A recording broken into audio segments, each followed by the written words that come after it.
បាទឆ្នាំទី1ឆ្នាំឆ្លើយបាទសម្រាប់ឆ្នាំឆ្លើយនឹងល្អប្រសើរជាទីកប់ចិត្តគិតគូកិច្ចការងារអ្វីក្នុងក្រៅបានដូចបំណងពងប្រាថ្នាលេខសំណាងគឺ323លេខសំណាងគឺ323ខមមិនលេខ323អេសែចេញសូមឲ្យបានលៀបពុតប្រកាស100 200ចូលមកដល់ដៃនៅក្នុងចុងខែ12ចុងខែធ្នូ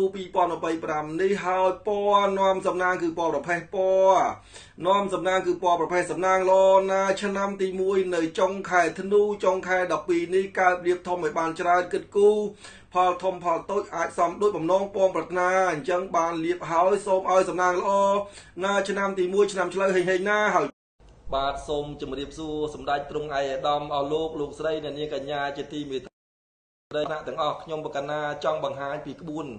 គ្រូចិនសែរបស់ខ្ញុំកណាគឺនៅក្នុងកាសចូលតែប៉ុណ្ណេះទេអញ្ចឹងក្នុងកាសចូលប៉ុណ្ណេះនឹងអាចមើលកំណត់វាសនារបស់អ្នកនាងកញ្ញាមិនឲ្យខុសបំណងឡើយឲ្យតែប្រាប់ឈ្មោះឲ្យត្រូវឲ្យតែប្រាប់ខែឲ្យត្រូវឆ្នាំឲ្យត្រូវមិនបាច់ខែទេមានតែឈ្មោះហើយនឹងឆ្នាំខ្ញុំក៏អាចមើលអស់លោកស្រីបានដែរមើលខុសមិនយកប្រាក់ក្នុងតែមួយអ្នក$10នោះទេអញ្ចឹងរបស់ខ្ញុំកាលណានេះមិនថាលំដាប់ជាន់ថ្នាក់ណាទេមិនថាសម្បត្តិមហាសេដ្ឋីណាទេឲ្យតែឈ្មោះត្រូវគឺខ្ញុំកណាមើលជូនបានទាំងអស់មិនឲ្យតោះចិត្តនោះទេប៉ុន្តែក្នុងនស33តួខ្ញុំមើលមិនត្រូវតែនស4តួតែប៉ុណ្្នឹងទេក្រៅពីនឹងខ្ញុំធានាជូន100%ខ្ញុំជាគ្រូចិនសែនេះជាក្បួនជីវិតនេះជាក្បួនចិនសែរបស់ខ្ញុំអញ្ចឹងខ្ញុំបកណាមើលអ្នកទាំងអស់គ្នា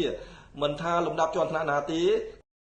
គឺទៅទាំងអស់ចង់សាកបានក្នុងមួយអ្នក$10ទីប្រាក់អញ្ចឹងចង់សាកទេចង់ជីវិតជោគជ័យគឺសុំខលមកណា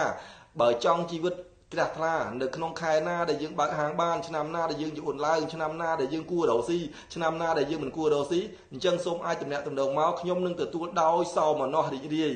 សូមអរគុណនិងសូមជម្រាបលា